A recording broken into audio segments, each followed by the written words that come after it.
সত্যি বলতে বর্তমানে ইন্ডিয়ান স্টক মার্কেট বা ইন্ডিয়ান শেয়ার মার্কেট কিন্তু প্রচণ্ডভাবে কিন্তু ভোলাটাইল এবং ভোলাটাইল হওয়ার কিন্তু আরও অনেকগুলো কিন্তু কারণ রয়েছে এবং সেই কারণগুলো কিন্তু এই ভিডিওর মধ্যে আমি ডিসকাস করব। এবং এই সপ্তাহে যে বিষয়টার উপরে আমাদের সব থেকে ফোকাস রাখা উচিত, যে বিষয়টা যার ফলে ইন্ডিয়ান স্টক মার্কেট বা শেয়ার মার্কেট আরও একবার কি কারেকশন হতে পারে নাকি এইবারের র্যালি দিতে পারে, সেই ঘটনাটা কি এবং সেটা কিন্তু এই সপ্তাহের মধ্যে কিন্তু হতে চলেছে এবং সেটাকে নিয়েও কিন্তু ডিসকাস হবে যে আলটিমেটলি ইন্ডিয়ান স্টক মার্কেট কি আদৌ র্যালি করবে নাকি আবার একবার আমরা কারেকশনস দেখতে পাবো।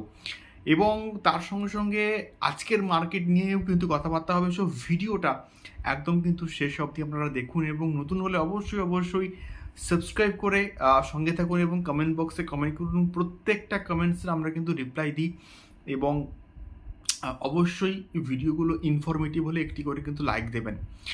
তো আজকের যা স্টক মার্কেট যেখানে এন্ড হয়েছে সেখানে আমরা কিন্তু আলটিমেটলি ডাউনফলে কিন্তু দেখতে পেয়েছিলাম এবং গত মঙ্গলবার স্টক মার্কেট কিন্তু প্রচণ্ডভাবে একটা র্যালি দিয়েছিল। তার কারণ কি আমি কিন্তু বলবো, এবং গতকাল এবং আজকের স্টক মার্কেট কিন্তু একটু আমরা ডাউনফল কিন্তু দেখতে পেয়েছি। তো আজকের বেসিক্যালি নিফটি 50 কিন্তু 23,603 পয়েন্টে কিন্তু মোটামুটি শেষ হয়েছে এবং যেখানে আমরা 0.39% আমরা কিন্তু কারেকশনস দেখতে পেয়েছি বা নেগেটিভ রিটার্ন, এবং মানে প্রায় 92 পয়েন্টস। এবং যেখানে ব্যাংক নিফটি কিন্তু প্রায় 0.08% কিন্তু বেড়েছে, মানে প্রায় না বাড়ারই কিন্তু মতন, এবং প্রায় 39 পয়েন্টস কিন্তু বেড়েছে। এবং সেখানে সেন্সেক্স কিন্তু প্রায় 0.27% কিন্তু মোটামুটি কারেকশনস হয়েছে। তো আলটিমেটলি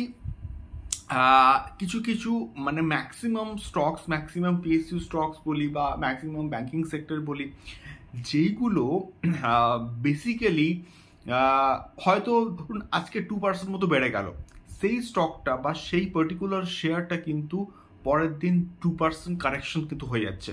তো এইরকমভাবে কিন্তু ভোলাটিলিটি আমরা কিন্তু দেখতে পাচ্ছি এই মুহূর্তে ইন্ডিয়ান স্টক মার্কেটে বা শেয়ার মার্কেটের ক্ষেত্রে, যেটা প্রচণ্ডভাবে কিন্তু চিন্তার বিষয়।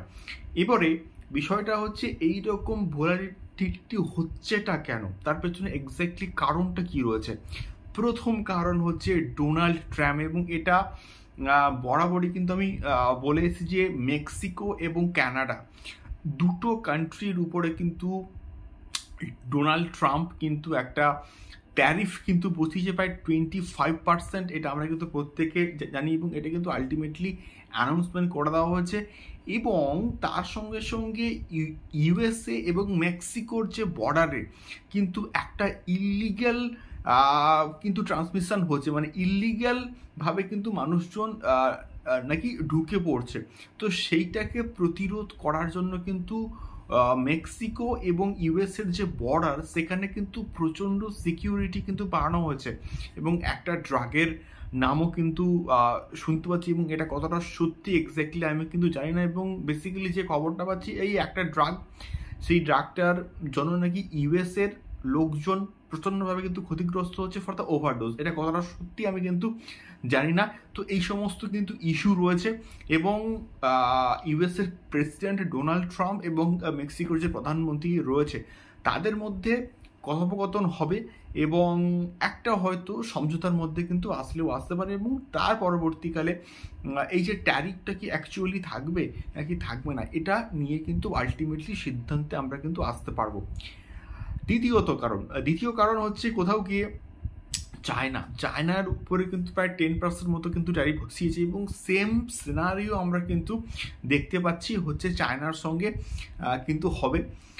তো আলটিমেটলি 1 মাসের মধ্যে আমরা কিন্তু জানতে পারবো এই পার্টিকুলার যে ট্যারিফগুলো এটা আদৌ কি লাগু থাকবে। এবং এর আগে কিন্তু এই সমস্ত ট্যারিফ নিয়ে কিন্তু কথাবার্তা এসেওছে এবং তার সঙ্গে সঙ্গে এটা রিজলভও কিন্তু হয়ে গেছে এবং এটা মার্কেটের একটা কিন্তু পার্ট আমরা মানে বলতে পারি।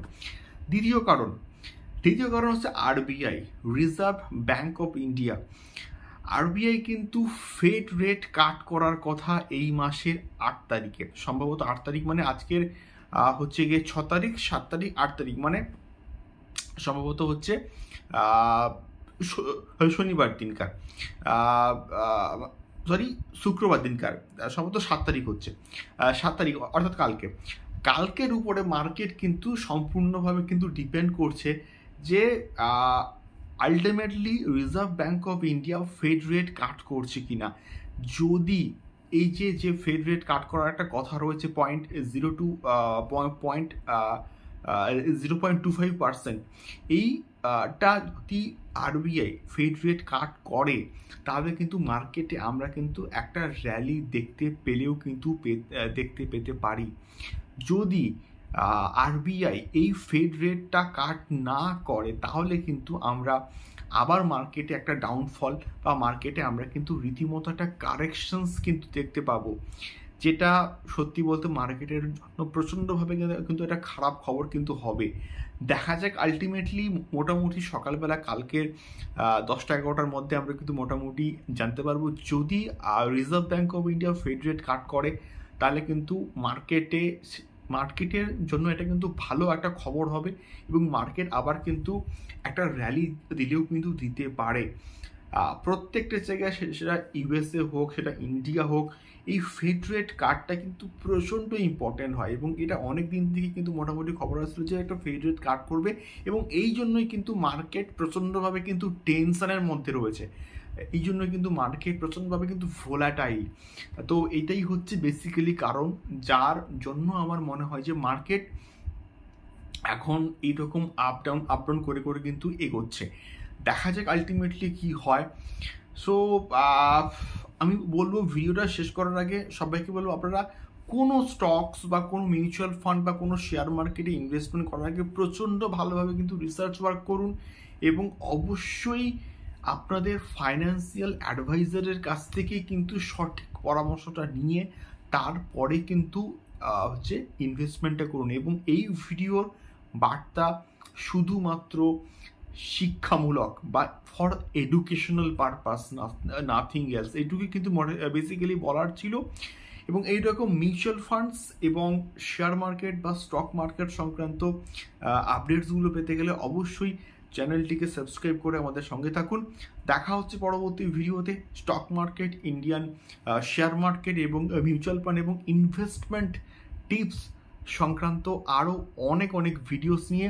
টিল দেন, টাটা, সঙ্গে থাকুন এবং সাবস্ক্রাইব করে অবশ্যই কিন্তু বেল আইকনটাকে বাজিয়ে দেবেন, যাতে করে যখনই আমরা নতুন ভিডিও দেবো আপনাদের কাছে একটি করে নোটিফিকেশনস পৌঁছে যাবে। নমস্কার।